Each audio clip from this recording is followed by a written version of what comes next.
Halo, Assalamualaikum. Gue Awan. Seperti nama gue selalu ingin seperti awan. Ketika putih, bisa meneduhkan apa aja yang ada di bawahnya. Bahkan ketika gelap, dia bisa membantu menurunkan hujan yang dapat menjadi sumber kehidupan bagi lingkungan sekitarnya.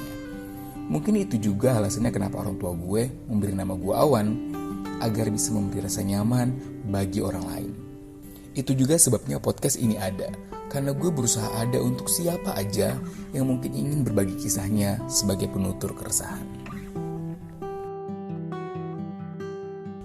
Guys, gue beberapa minggu lalu sudah pernah bercerita tentang hubungan ayah dan anak gitu, atau orang tua dan anak lah.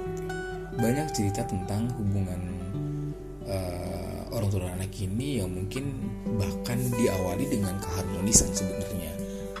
Ketika anak di usia keemasan mendapatkan perhatian lebih dari orang tuanya, mendapatkan banyak cerita seru, apalagi anak perempuan mungkin yang punya kedekatan emosional lebih dekat dengan sang ayah, menganggap bahwasanya ayahnya adalah seorang yang dijadikan cinta pertamanya gitu ya. Jadi mungkin banyak cerita-cerita seru di balik itu.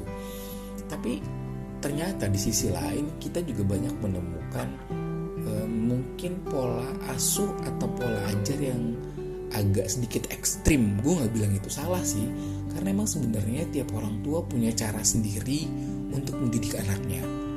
Orang tua yang mungkin dari awal punya keinginan lebih, menaruh harapan lebih, punya ekspektasi lebih kepada anaknya, akan membuat standar sendiri ketika mendidik anaknya. Entah itu dengan cara kedisiplinan luar biasa, akhirnya menimbulkan kekerasan yang kadang mungkin tidak disadari oleh orang tua bahwasanya pola didik dan pola asuh seperti ini menimbulkan trauma yang mendalam dan berkelanjutan ke anaknya. Gue berpikir juga bahwasanya kadang gue juga melakukan hal yang sama ke anak gue gitu. Ya gue pelan-pelan mencoba berubah sikap, bagaimana mendidik tanpa banyak kekerasan atau bahkan tanpa ada kekerasan. Mencoba memberitahu dengan cinta itu memang nggak gampang menurut gue. Karena kenapa? Karena ketika lo emosi, ketika lo capek pulang kerja ngeliat anak-anak berantem, jahil, itu tuh bener-bener emosi cepet banget kepancing. Dan itu menurut gue manusiawi. Tapi sekali lagi tidak banyak akhirnya orang tua yang menyadari bahwasanya pola asuh seperti ini menimbulkan traumatik untuk anak-anaknya. Nah, tamu podcast gue pada episode kali ini menceritakan tentang bagaimana kisah kecilnya dengan orang tua, khususnya sang ayah yang ternyata mungkin tidak terlalu baik gitu. Ada di fase kebingungan, kadang si ayah memberikan perhatian lebih ke anak-anak, ajak jalan, peluk cium, tapi sometimes memang memberikan juga semacam hukuman kekerasan yang mungkin tidak diterima layaknya anak seusianya, atau mungkin tidak memperhatikan bagaimana mental si anak bisa berkembang. Akhirnya teman gue ini punya keinginan bahkan di usia 6 tahun untuk membunuh bokapnya. Ngeri ya. Mungkin ya karena terlalu banyak sisaan yang diterima, padahal mungkin itu adalah cara orang tua untuk memberikan pelajaran yang standarnya sudah ditentukan oleh orang tua masing-masing. Ada Erik, teman gue yang pada episode kali bergabung dan akan bercerita tentang pengalamannya, sekali lagi hubungan dengan orang tuanya meskipun itu dulu, tapi sekarang mungkin masih menyisakan beberapa trauma dan beberapa cerita yang membekas di hatinya, sehingga mungkin tidak membuat hubungan itu menjadi baik, walaupun itu bukan berarti tidak sayang gitu ya, tapi hanya saja hubungannya jadi tidak terlalu bagus seperti anak-anak lainnya. Kita akan dengarkan ceritanya. Gue telepon Erik.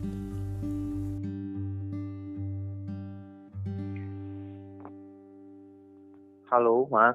Halo, Hai Rik. Halo Mas, kawan, apa kabar Mas? Sehat alhamdulillah. Lu sehat? Gimana kabarnya? Sehat gua, sehat di Tuhan, gua sehat Mas. Oh, seneng banget gue ngedenger lu. Udah sekian minggu ya kita nyoba mengagendakan Iya. obrolan ini. Baru ketemu nih Mas. Iya, Waktunya. nggak tahu gue sibuk, lu sibuk kayaknya. Akhirnya baru bisa ketemu sekarang ya. Iya betul Mas. Yang pasti seneng banget, terima kasih dulu ya Rick udah gabung di podcast gue. Dan Rick tadi gue udah ngasih pengantar nih di awal-awal podcast ini. Jadi memang sebenarnya ada banyak cerita tentang hubungan anak dan orang tua yang mungkin udah pernah gue bahas juga di beberapa episode podcast gue ya. Iya. Yang sebenarnya tiap orang tuh ngalamin cerita beda-beda, cerita masing-masing. Dan ya Betul. pengalamannya juga masing-masing kan gitu. Mungkin banyak orang yang punya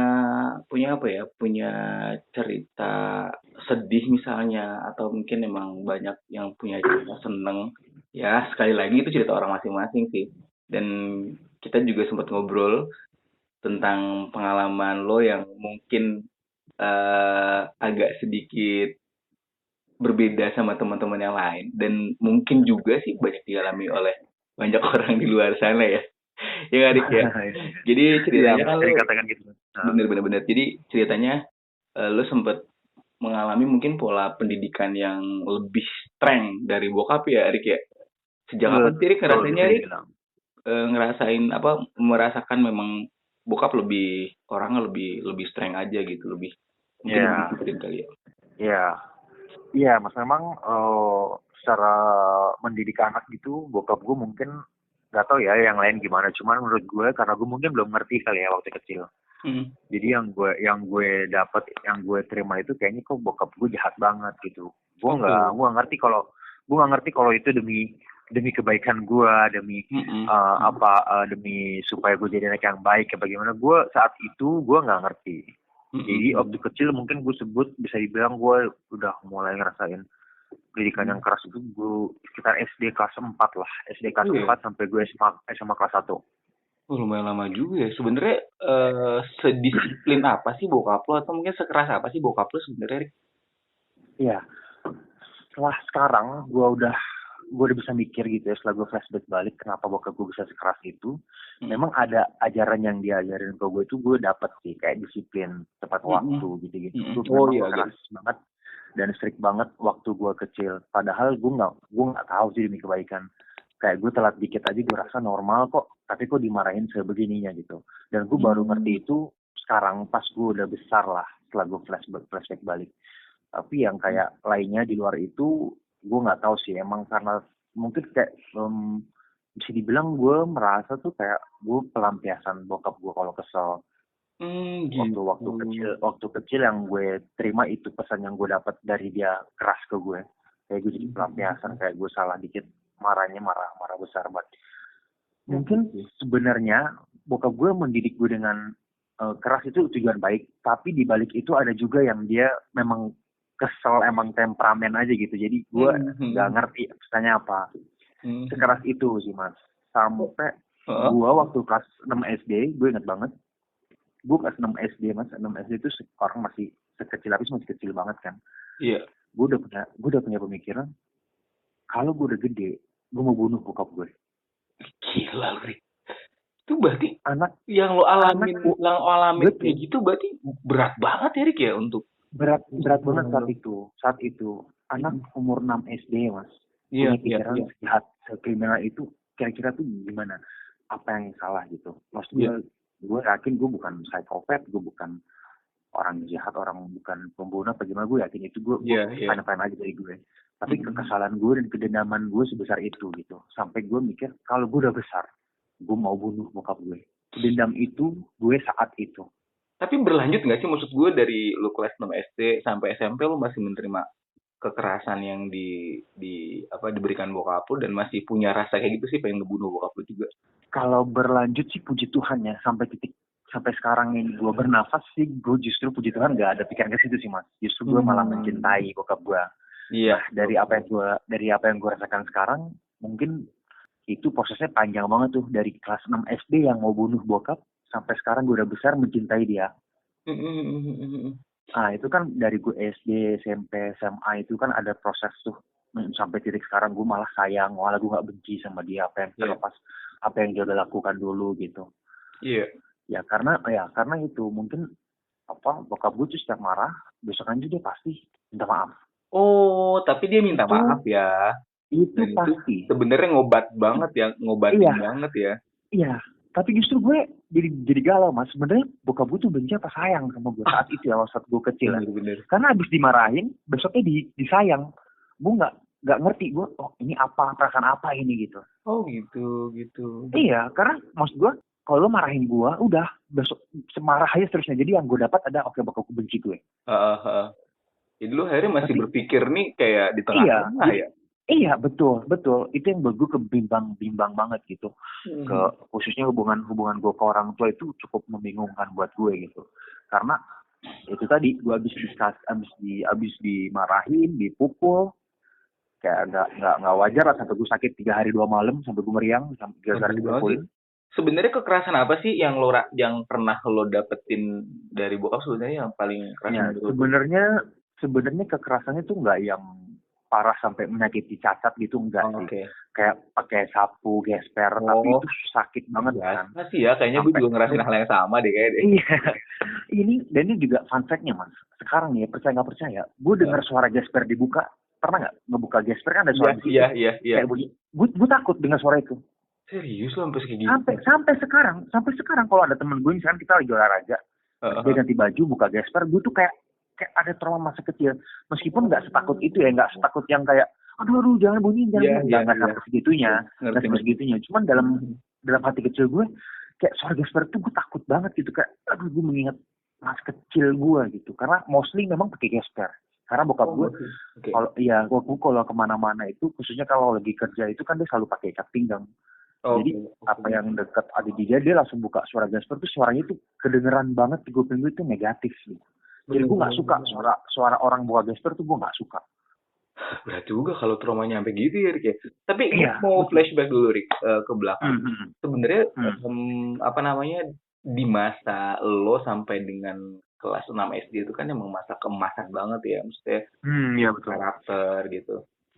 Mungkin emang bokap lo punya pola pendidikan yang khusus gitu. Gue pengen tahu sebenarnya bokap lo basicnya apa sih, atau memang dia orang-orang militer gitu misalnya, atau memang dia punya kepribadian yang memang lebih emosional gitu. Oh iya, ini menarik juga sih, karena bokap gue pun juga sebenarnya korban kekerasan juga waktu kecil. Oh gitu. Iya, ini informasi juga, kakek gue itu tentara dulu waktu itu ABRI. Oh, garis. Kakek gue salah satu tentara di Sulawesi Utara lah gitu, salah satu anggota yang pasti PKI pada saat itu, jadi bisa dibilang cukup keras gitu. Dan bokap gue pun juga salah satu korban kekerasan kakek gue juga. Oh, garis. Nah, dan bokap gue polisi juga. Oh, oke. Iya, jadi memang ada memang basically dari pekerjaan profesional itu memang aparat gitu yang memang dalam tanda kutip quote on quote keras gitu. Iya, dan mungkin memang polanya, cara mendidiknya dengan kedisiplinan, itu sekolahnya seperti itu kali ya. Mungkin seperti itu gitu mungkin. Oke, menarik nih. Nah, Rick, jadi akhirnya nih setelah tamat SD lu coba dengan kekerasan, gue pengen tahu.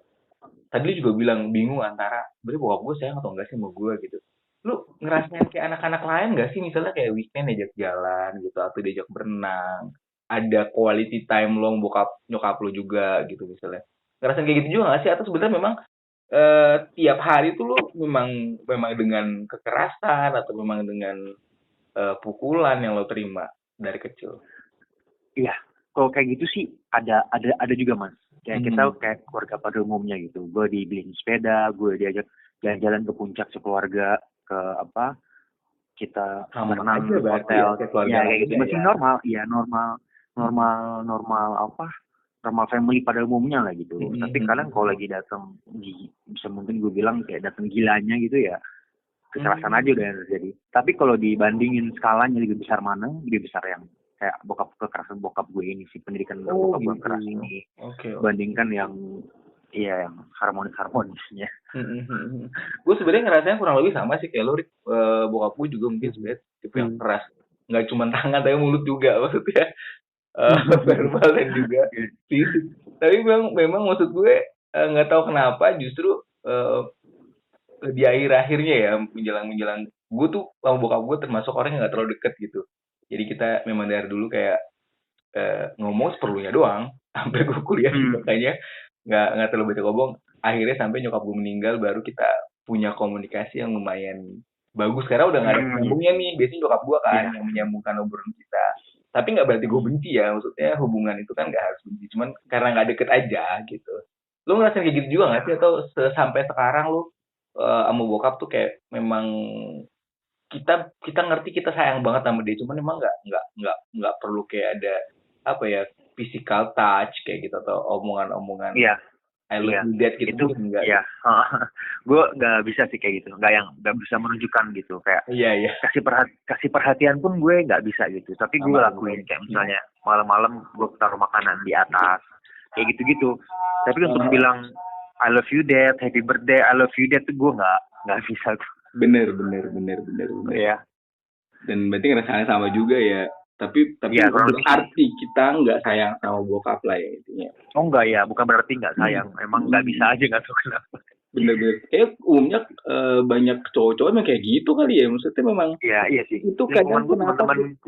bener. Itu kenapa kadang kita memang bersyukur ada adik atau kakak perempuan yang bisa menjembatani Iya. event ini kayak dia mau ulang tahun, ada yang ngasih ide. Kita kan orangnya ulang tahun. Iya betul. Oh ya udah gitu doang kan kayak pasal story apa segala macam juga kan gitu ya.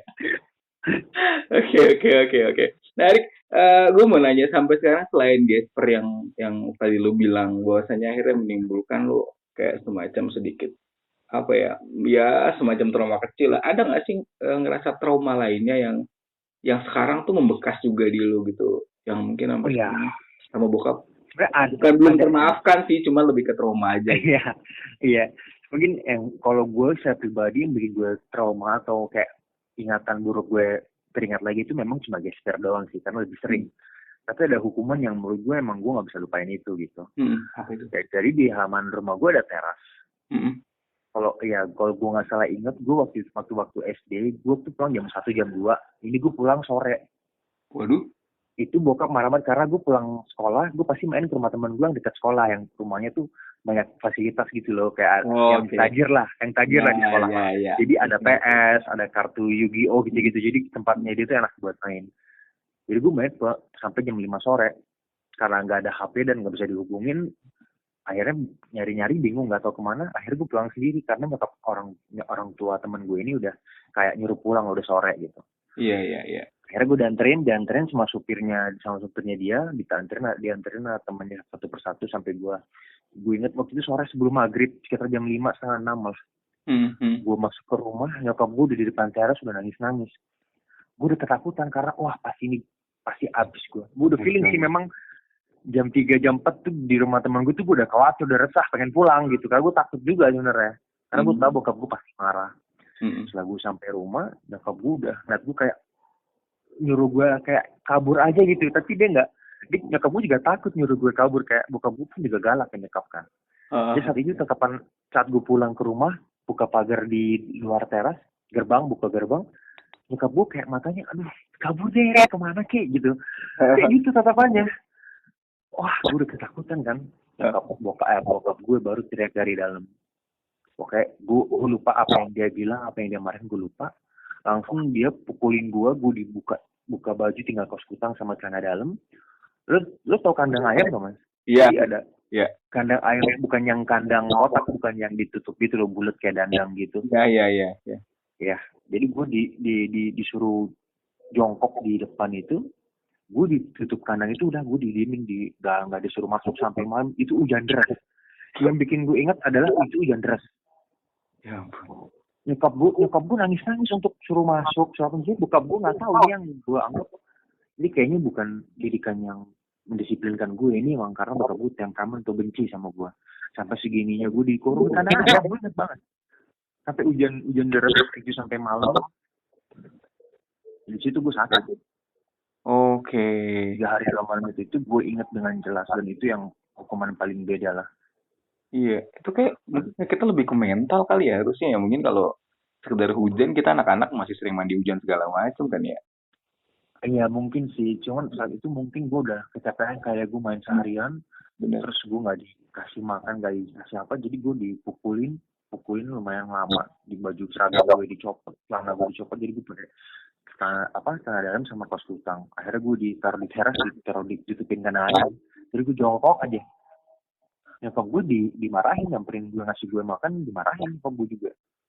Ngeri banget. Dan di dalam kandang itu gue pengen bunuh bokap gue saat gue udah besar. Oh iya, itu akhirnya Iya. lo yang pengen banget bokap lo itu. Iya gue inget banget. Gila.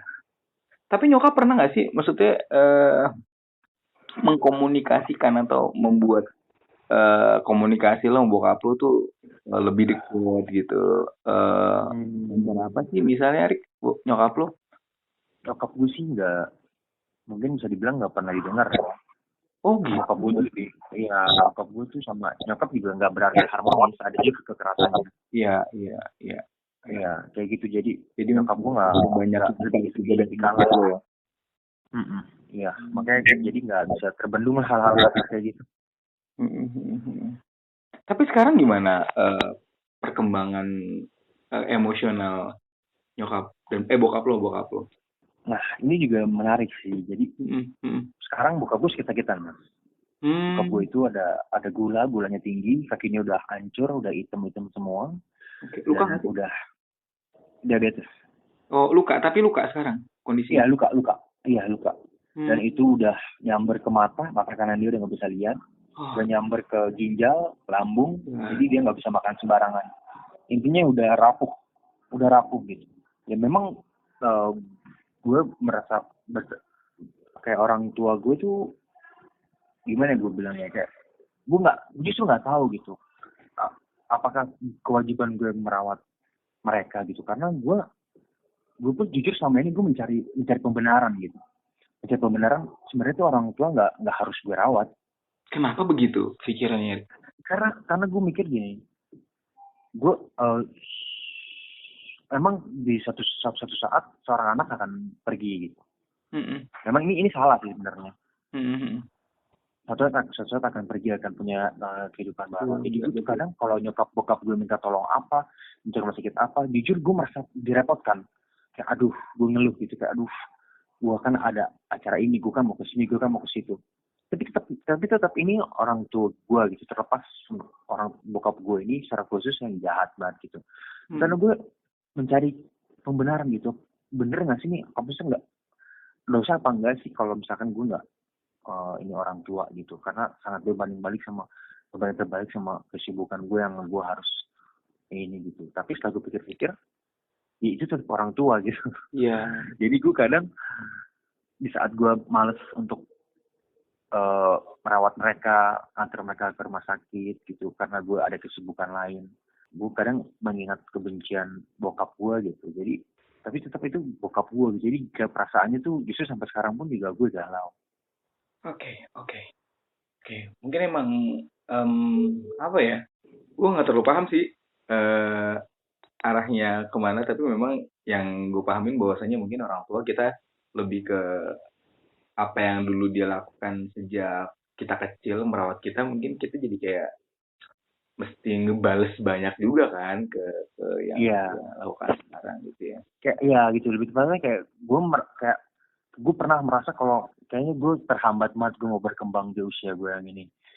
Kayak gitu? Kayak gue masih terhambat lah gitu, kayak quote on quote kayak disusahkan lah, beban. Itu kadang gue rasain mas gitu. Tapi itu setelah gue diskusi juga ke beberapa teman-teman.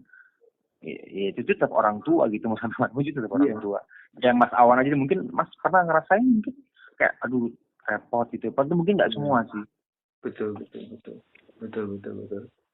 Iya mungkin sometimes ada lah ya perasaan kayak gitu. Tapi memang kayaknya harus dibuang kali ya agar lebih. Iya. Gue paham sih apa yang lo rasain. Nah, sekarang maksud gue nyokap dalam keadaan bokap lo begitu gitu, dan nyokap lo juga tidak banyak apa komunikasi juga. Terus gimana perkembangan hubungan lo sama bokap lo sekarang dengan kondisinya yang yang sekarang udah mulai melemah gitu? Ya jadi sebenarnya gue ini proses pendewasaan gue juga sih Mas. Iya. Karena kondisi bokap gue yang sekarang itu pergumulan gue, jujur. Karena gue harus jadi jujur gue lagi proses pembaikan diri Mas gitu. Jadi kadang ada beberapa hal-hal buruk yang pernah gue lakuin tuh gue perlahan menghindari. Dari itu pun termasuk gue merawat orang tua gue gitu. Betul. Kadang gue yang mengeluh untuk merawat orang tua gue perlahan memperbaiki diri, tetap harus rawat orang tua gue. Iya. Itu gue lagi di fase itu Mas sekarang. Gue lagi di fase itu. Meskipun gue nggak kasih 100% waktu gue buat orang tua.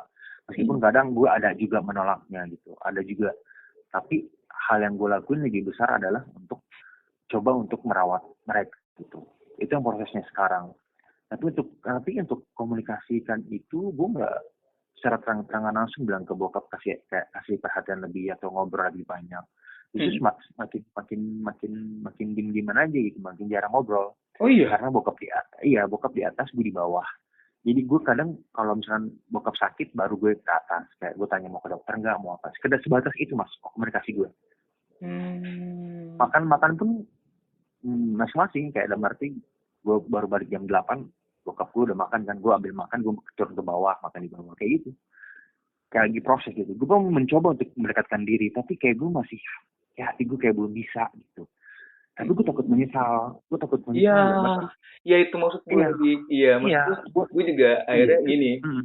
Gue kan kebetulan bokap gue udah nggak ada ya, udah nggak ada dan memang di akhir hayatnya, ya gue bilang tadi sama lu, gue deket sama bokap gue tuh belum lama lah, nggak deket banget juga, komunikasi kita juga nggak begitu, nggak yang lancar-lancar banget selama ini, tapi ya menjelang akhir kayak punya trigger akhirnya untuk membuat kita bisa lah ngobrol, duduk satu meja, makan bareng di meja makan yang sama. Dan dulu emang kita di meja makan sering ngobrol gitu, hanya saja memang lebih banyak debatnya ketimbang ngobrolnya. Jadi kayak apa saja walaupun wajib makan malam bareng. Tapi di belakang ini nggak tahu, mungkin gue juga semakin mendewasakan diri, bokap gue juga mungkin semakin menua gitu. Jadi kayak ya udah akhirnya kita mulai ngobrol dengan sama-sama emosi yang mulai menurunkan ego masing-masing juga gitu. Dan memang sih yang kayak lo bilang, ada kekhawatiran. Yang paling takutkan adalah ketika setelah beliaunya udah nggak ada, kita baru nyesel nih gitu ya. Iya, betul. Sekarang gue ngeliat dia yang kesakitan parah, lambungnya sakit, gue tuh sebenarnya gue khawatir gitu. Kayak kalau bokap gue amit-amit gitu ya, kayak meninggal apa gimana gitu, gue akan menyesal semenyesal-menyesalnya sih. Dan itu harus lo lakukan sekarang sebelum semuanya kejadian kan?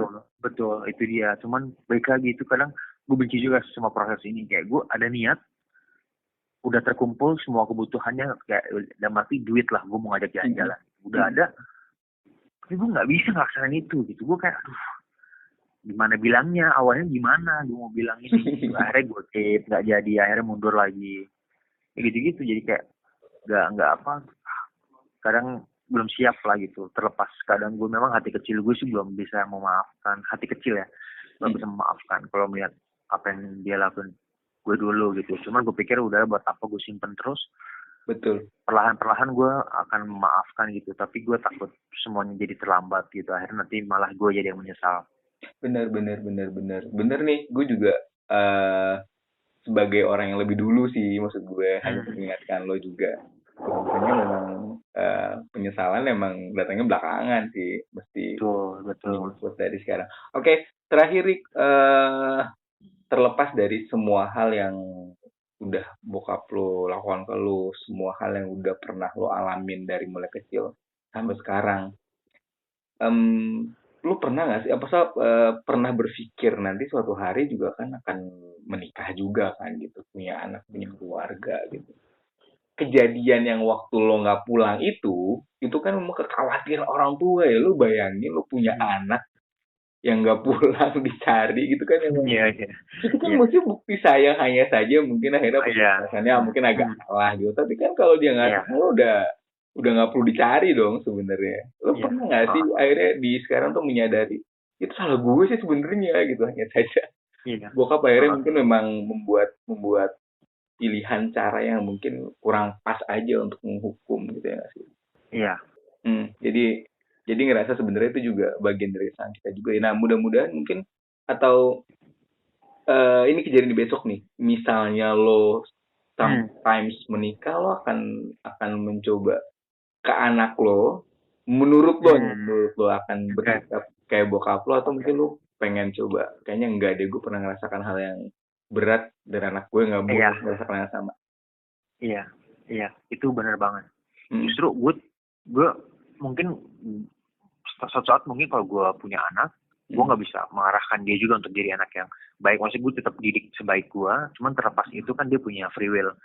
Mungkin dia melakukan kesalahan atau anak gue nanti melakukan apa gitu yang di luar kebaikan gitu. Mungkin gue akan marah, tapi gue udah janji sama diri gue sendiri, gue nggak akan pukul anak gue sebisa mungkin.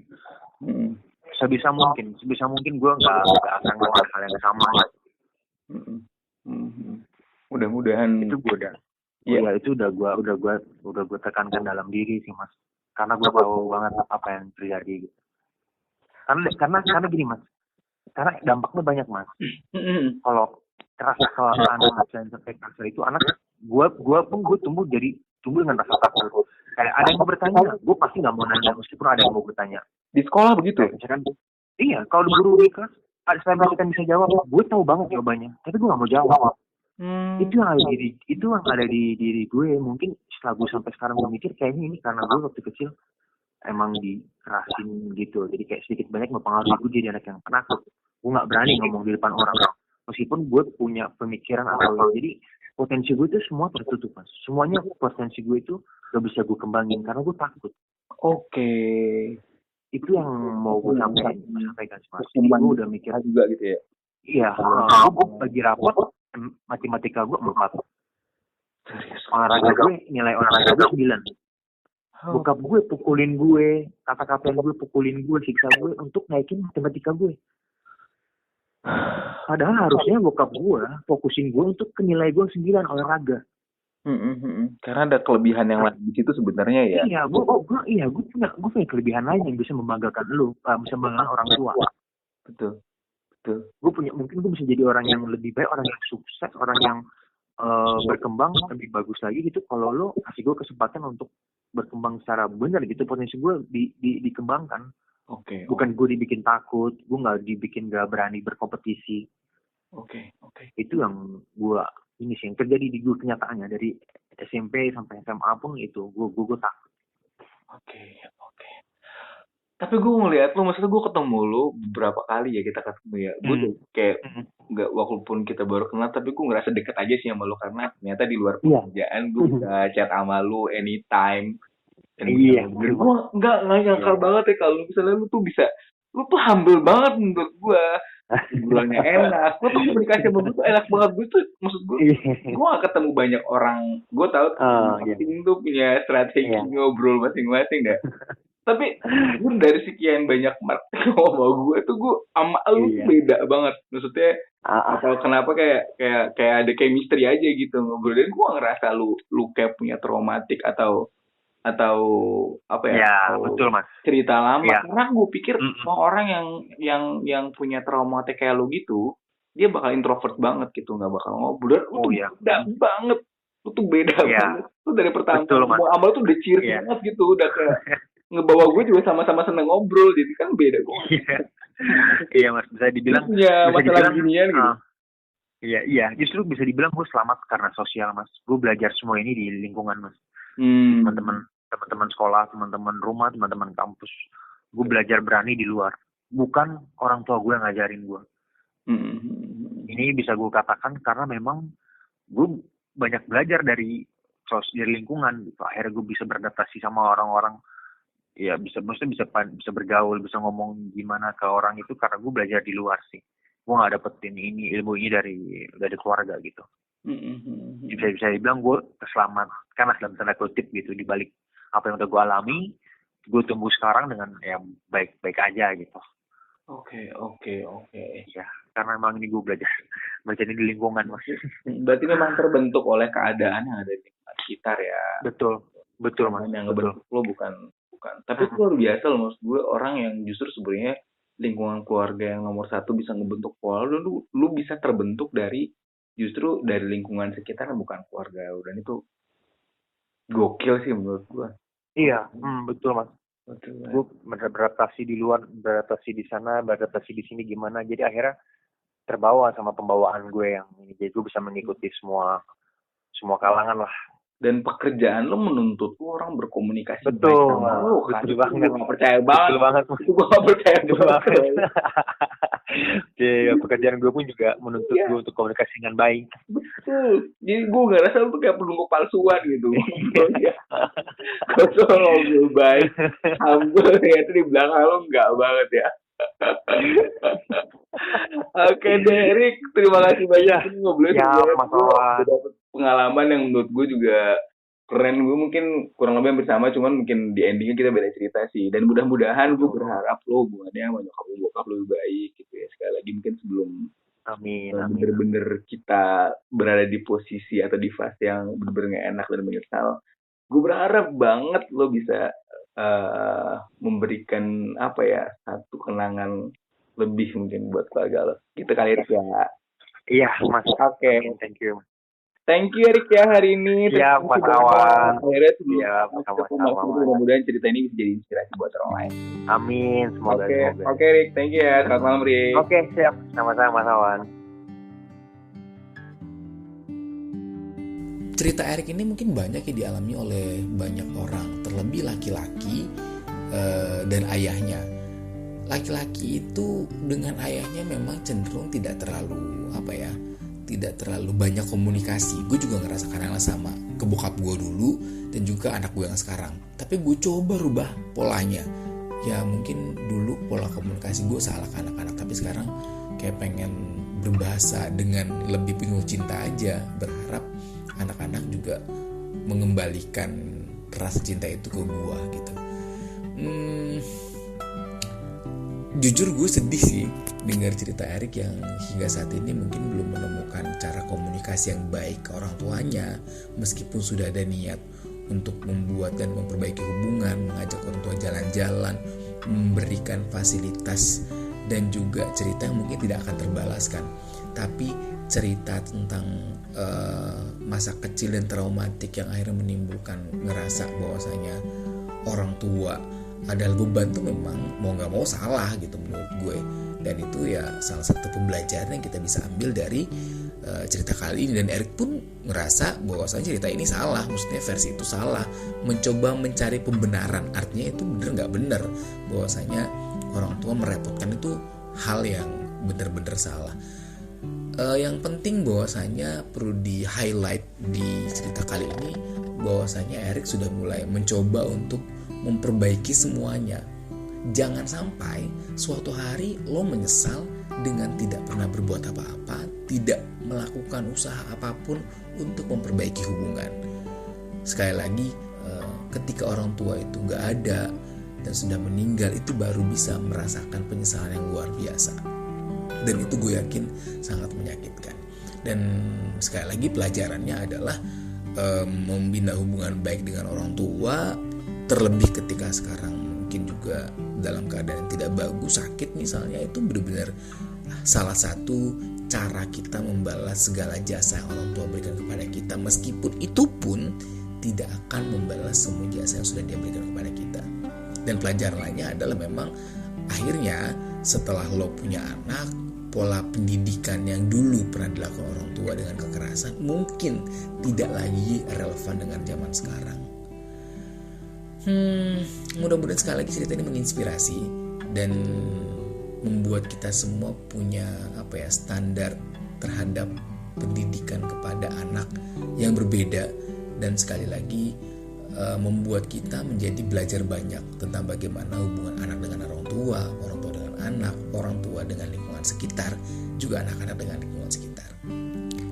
Terima kasih sudah mendengarkan. Kita ketemu lagi di episode berikutnya, mungkin dengan cerita yang lebih menarik, lebih menginspirasi. Dan sekali lagi gue ucapkan terima kasih untuk lo semua yang masih setia mendengarkan podcast gue. Akhirnya gue pamit. Assalamualaikum warahmatullahi wabarakatuh.